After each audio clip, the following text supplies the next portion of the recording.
kandi ndashimira Imana ku rukundo Imana yankunze mutangure muyikomera amashyi. Ndavuga nti Imana nishimwe. Jewe naragwaye ndagwarira muhira kugeza naho nja kwa muganga bakavuga bati bazohura wapfiriye ku nzira. Ndaja mu bitari Bururi ndivuza barampima barabura ingwara. Umwana yari inorera carantumako ati narose Yozefu mako ati numanuke uze. Shandaza ngwaye warwaye gutenyoka urumva mu mutwe haduga umuriro izuba ryatse sinaja kuzuba bigaca byanko ubwenge bugaca bugenda. warakize rero ubu narakize ndaja komera amashi umwami wacu Yesu Kristo kugira tunyarutse. Yesu ashimwe.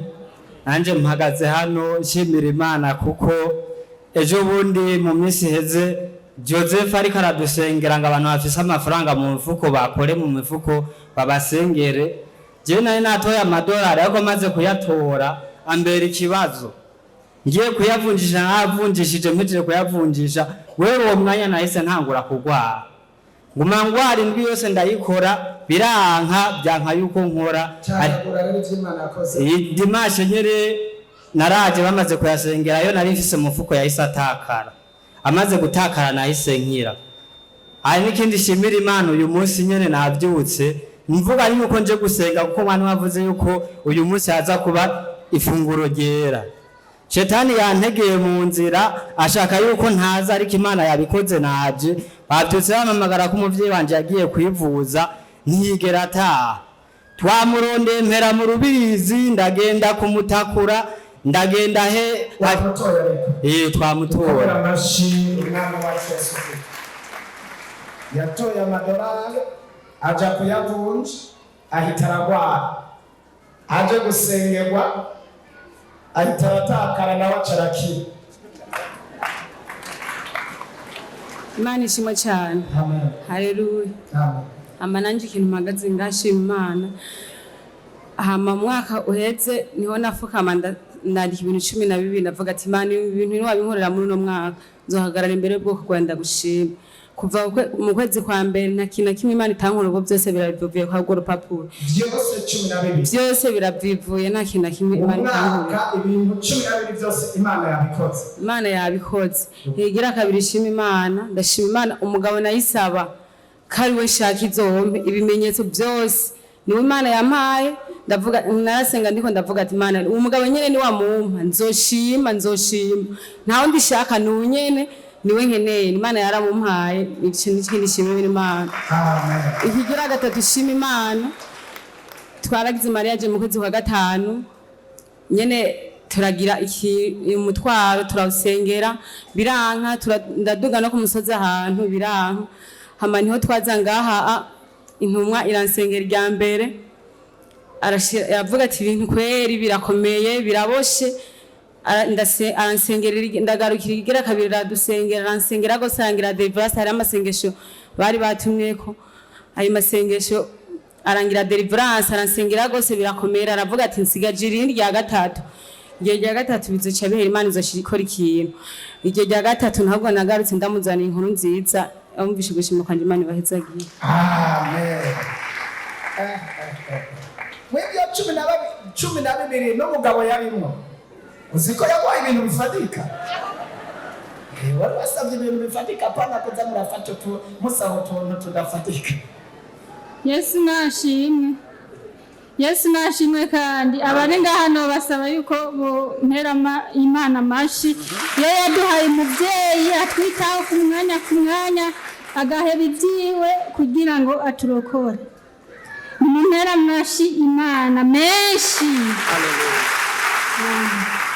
Ikintu ngomba gushimira Imana je ngaha kumuhamagara kujya kuntu muvugira ku radio numva ndabatuwe cyane. Chandaza akajambo kambatuye nikajya ko kuvuga ngo nuwo bapinga azoze yirabire.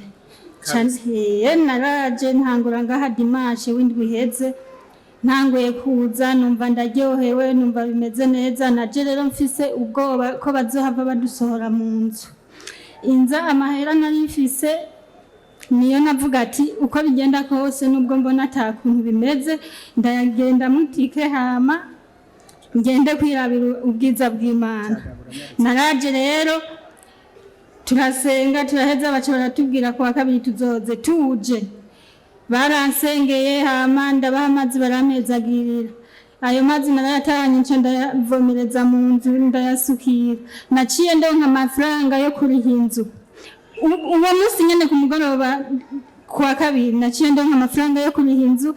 N'ubu tuvugana ejo narayinsubije avase mu mperama Imana amazi. Amen. N'umuvyeyi wacu nukuri nimumushimire mumukomere amashi nkaki mufise no muhimana Sawa Imana Yesu nashimwe. Amen. Je nari maze iminsi ngwa y'ukuguru hanyuma nkaguma senga mugabo mfata ingingo y'uko lendi nzoja gupimisha na sciatique. Hanyuma kuwa kane haza abagabo babiri bansaba ko no bafasha gusengera umuntu wabo ari burayagwaye. Mugabo ubwo nyene nca numva umenga no kwiyunga n'amavuta yo ngaha. Hanyuma ndaza hano mfise umutwaro w'uwo muntu aremvye ariko nanje mfise umutwaro wiwanje. Ndasengera umutwaro w'uwo muntu agwaye sindamuzi. Hanyuma jewe dutashe numva kwa kuguru ububabare nari mfise bwinshi cyane ntabwo ncumva. Numva nakize n'uyu munsi naje numva nkomeye meze neza kandi ndizera ko n'uwo muntu ari burayagwaye aza gutabagwa. Yesu abaho umugisha. Aratabagwa namaze kumusengera twavuganye. Yesu ashimwe. Je mbaye ngaha maze amezi 2 sengera ngaha. Naje ndi umuntu w'umwatabi. Misi yose nanywa nk'itabi ry'urumogi y'ibihumbi 15. Ko je buri munsi ngiye kunyonga imoto. Nagenda mu gitondo ca kare manje kunywa utunuze dutatu. Utubure dutatu. Kuva mushitse ngaha iyo nyota narayibagiye. Ubundi umuntu no ngaha barashize muri korale ariko kumva igeni nari nsanzwe fise korale naraze kwinjirayo kubera amanyanga nabayemwo y'amadeni nagiye ndatora uririmbo utaratungana. Sawa kabisa. Nagiye no kubatizwa mu minsi heze nabatijwe no mu mpuzu y'umuntu amafaranga yanguranye ubu yose nareyarishe ubu ndatunganije kabisa ubunye byose ndashimira Imana.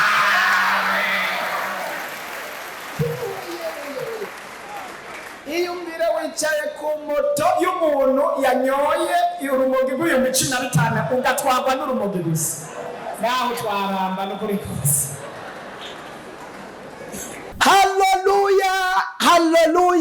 Haleluya. Yesu aracyakora kandi ijambo ry'Imana riravuga ngo uko yahoze ejo n'uyu munsi niko ari naijya ejo niko azohora. Birashoboka ko hari ibintu byabaye imbobane ku buzima bwawe. Birashoboka ko hari ibintu byanutse byapfuye. Birashoboka ko hari ibintu byabaye nabi ariko urakeneye ko Yesu akwiyereka ukundi gusha.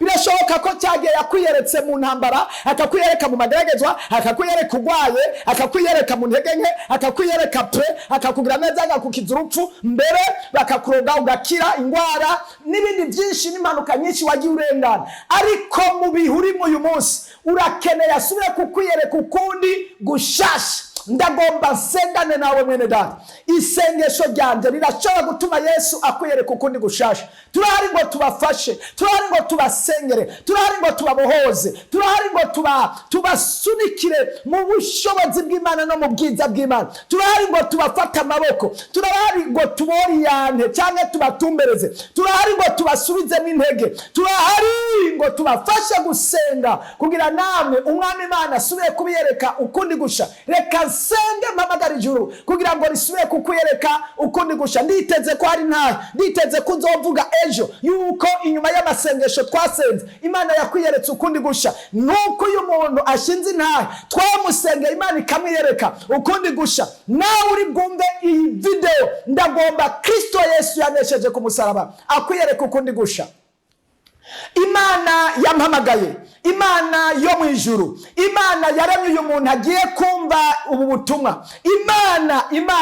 Imana ishoboye byose, Imana idahindukana buhoro buhoro, Imana ibirema ikabikomeza. Niwe wavuze ngo mpamagara, wabyeremiye ngo mpamagara nanje ndakwitaba, ntabaza nanje ndagutabara. Uyu muntu birashoboka ko afise intege nke, birashoboka ko ari mu mbobane z'urudaca, birashoboka ko ari mu isuriranya, ageze ahantu nk'amwe abigishwa bari bazi mu kiyaga, bakagera igihe basoza bikanga, nawe amaze iminsi asenga biranga, amaze iminsi asoza mu kazi, mu bwato bubandanya imbere bwaranse, amaze iminsi imbere n'inyuma, hari isuriranya ry'amajambo, hari isuriranya ry'amagwara, hari isuriranya ry'amadeni, hari isuriranya ry'ubukene, hari isuriranya ry'intambara, ariko mpamagara ijuru ry'amajuru kugira ngo risubire kumwereka ukundi gusha, nk'uko nizeye intahe z'ibitangaza n'ibimenyetso umaze ukora. Uyu munsi ndamusengeye, uyu muntu acumva iyi video, acumvira ijwi, uyu musonga ahantu wari umaze igihe, ndawusohora mu izina rya Yesu, ndawusohora onondojezi, ndawusohora,